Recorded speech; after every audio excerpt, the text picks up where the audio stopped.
song called Reverend Lee by Roberta Flack. Oh, He was playing bass on it.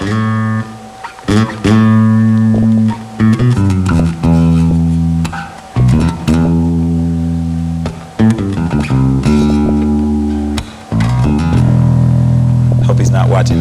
Yeah. Is there any contemporary bass players now? What about Larry Graham? Larry Graham, the inventor of all the popping. He did Hair, and he had Graham Central Station, and that was the first time all the guys in my band were coming back from Oakland saying, there's a guy up here that's unbelievable. He makes the bass growl, and he did the slapping and popping. And so you incorporate a lot of that in your playing with them? Yeah, a lot of, you know, just whatever. Everybody has a lick that they do well.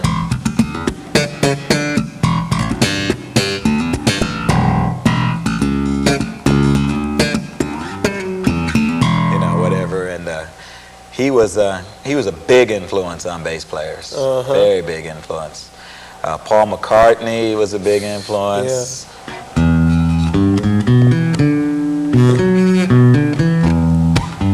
I mean, it goes on and on.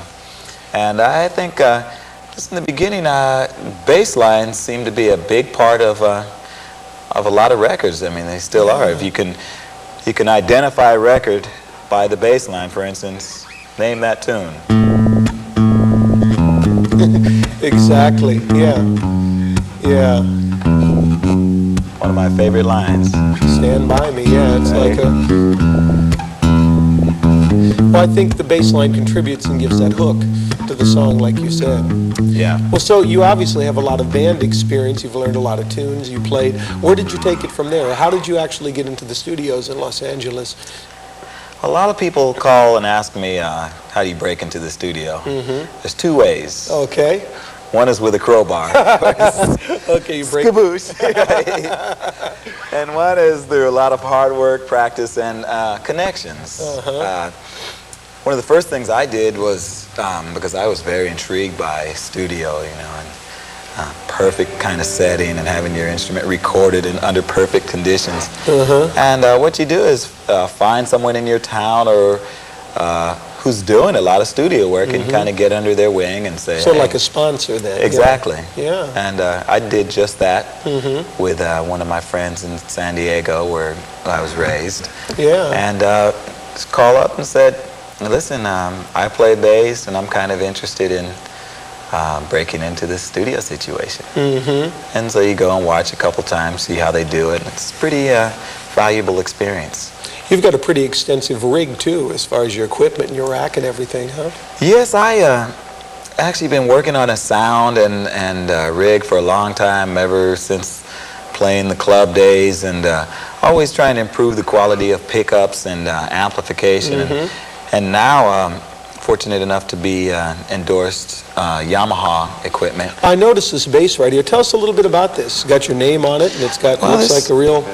It's got a great sound. A bass, thank you. This is a bass that they made especially for me and from Japan, and it's, you know, a special 5-string active bass with a I think a very comfortable string spacing, very nice sound. And they provide me with all of my strings, basses, amplification, and tuners, just about anything that I need. Anything in the world, yeah. So it really helps to you know, belong to a company that is so powerful. Well, they've got such a big reputation. Their instruments are so high quality. I mean, they can take a lot of abuse, especially throwing them in anvil cases and shipping them all over the world all the time. Yeah, yeah. And I'm very happy with the Yamaha basses.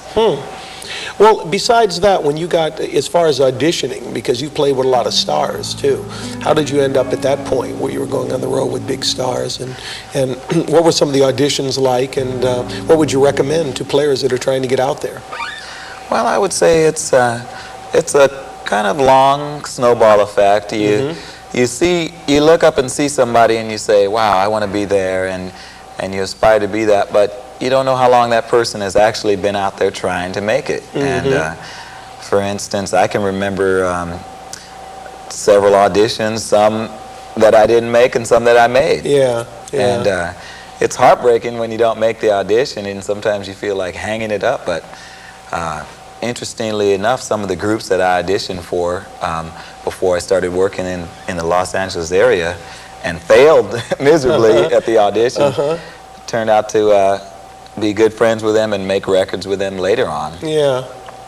I don't think my playing really changed any, but the things you have to know about an audition is that the circumstances usually are kind of tricky, but sometimes that's the only way to go about it. What would you say the difference is working with different types of leaders? Like, say, if you're on the road with Eric Clapton opposed to working with Quincy Jones, or...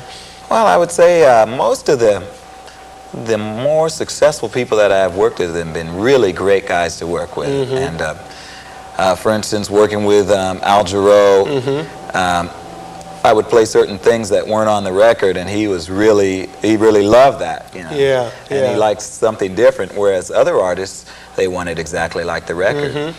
Quincy Jones is one of the nicest producers, men in the business, and you go in the studio with him, he immediately makes you feel at home. And Eric Clapton is like a brother to me. We have great times. Oh, that's great. On the road together, and again, there's a very mutual respect on both of our parts, and it just makes the gigs really fun. Wow, wow, sounds like a great deal of experience. What is, getting down to the specifics, what do you actually practice in the early stages of your playing? Did you have certain, we discussed earlier in the lessons about technique, certain things, was there a certain number of hours of day you practiced, or did you work with records, or what did you do? Well, yeah, I would say that there was an interest there, so it went from, in the beginning, to holding a broomstick in front of the TV with the Beatles playing, to actually playing to my favorite records. And if I didn't have the record, I would play to the radio and just sit there, and whatever they were playing, I would try to learn that. And I would go out and buy my favorite records, back it up, put the needle back, scratch it, put it back, scratch it. But then I'd do it even at a slower speed so that I could learn what they were playing. And of course, had to learn a lot of tunes for top 40 bands. Yeah. Well, it seems like, what about your daily practice routine, as far as you had certain technical exercises of practicing with a metronome, or did you do some sight reading too, or how did you prepare yourself?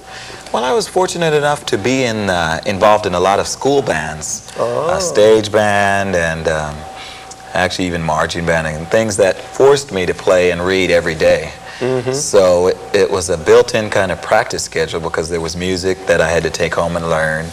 And then at the same time involved in high school bands, garage bands, playing Santana songs and top 40.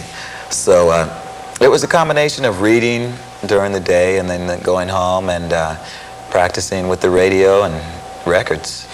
Well, where do you see yourself a year from now? What's the future hold for Nathan East? Well, I think since I built a studio at home, there's going to be a lot more production that I'm going to get involved with, and eventually artist with my brother Marcel, who's a talented producer, guitar player, writer. Yeah, great drum programmer too. Drum programmer, which is important nowadays. Yeah, I know. Programmed all the drums for the solo videos. And both of you are pilots too, so you can fly to the gig too, huh? So I think we could look for a record from East Meets East, or whatever we're going to call it. Or Flying High. Or Flying High. Well, thank you very much, Nathan.